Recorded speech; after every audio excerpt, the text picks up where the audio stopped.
waitress, Maria Horominska, who's worked at the Cafe Edison for 5 years, says she's sad and angry, but perks up when asked about her favorite foods on the menu.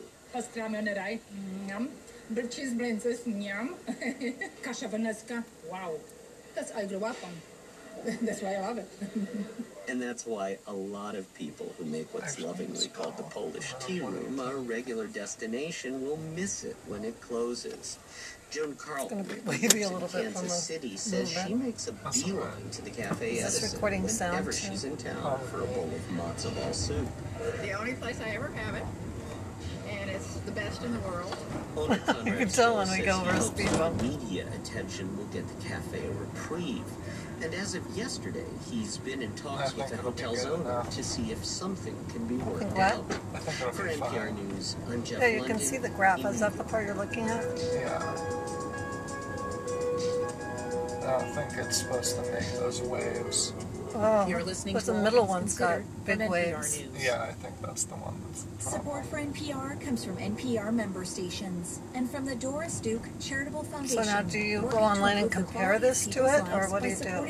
I have done that, but the one I compared it to is slightly different, so I was curious to get their input of the person who originally gave me the idea. Can you send this to them? This one going. Oh, okay. We're going to post it on YouTube, I think. And business SMS.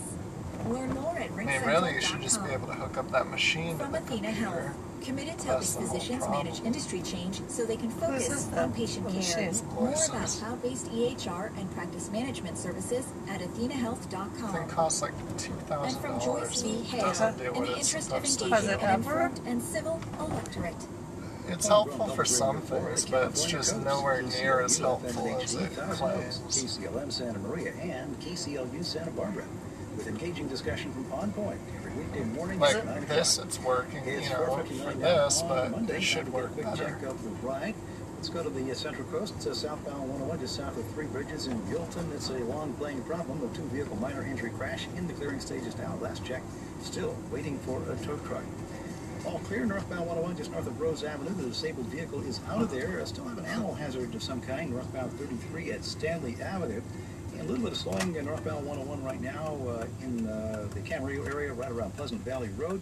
Eastbound 118 now backing up a little bit onto the northbound 23. And heading into the San Fernando Valley Canal, eastbound 101, slowing starts at Jasper. Now it's kind of like a crazy EEG. It's not the perfect little arch shapes anymore. It looks like these really dense black areas, and it's spiky looking. Yeah, well, that's why I wanted to get on the highway. Ordering this mission to try to rescue Mr. Simmons. The raid failed. The hostages now. We hear details of the mission by U.S. Special Forces in Yemen. It's Monday, December 8th, and this is all things. Yeah, it's funny. It is a lot like EKG. EEG. Oh, EKG? Yeah, you're right. I saw something on online that said something called an ECG. That's the same thing as an EKG. Oh, why is it?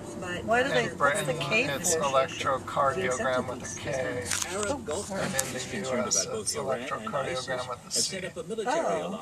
But like EKG is older, so that's just what they call it. And I think ECG sounds too similar to EEG. So they, And a you know, historic like, Republican President Richard Nixon and his Democratic White House aide Daniel Patrick Moynihan. Now, the news. From NPR News in Washington, I'm Richard Lee Harris. The White House anticipates Democrats on the Senate Intelligence Committee will release the so-called torture report tomorrow. As NPR's Tamara Keith reports, there are concerns about backlash overseas. The Senate report examines the use of enhanced interrogation methods by the U.S. intelligence community after 9/11. Portions will be redacted. White House Press Secretary Josh Earnest says the president believes the report should be released. There have been concerns that have been expressed by members of the intelligence community and others about the risk that the release of the report may pose to U.S. facilities and personnel around the globe.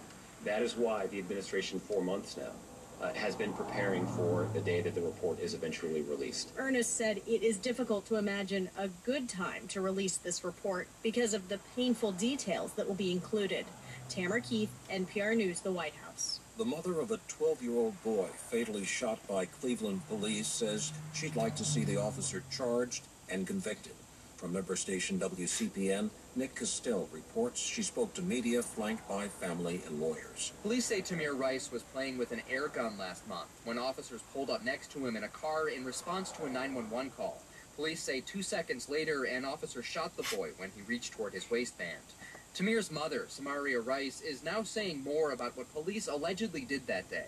She says her 14-year-old daughter was placed in the back of a police cruiser. She told me that the police tackled her and put her in handcuffs. I didn't even know she was in handcuffs. I knew she was crying for me, but I couldn't see her hands. Cleveland police have not confirmed that account. Police say after an investigation into the shooting, they will turn the case over to a grand jury to determine if charges are warranted. For NPR News, I'm Nick Castell in Cleveland.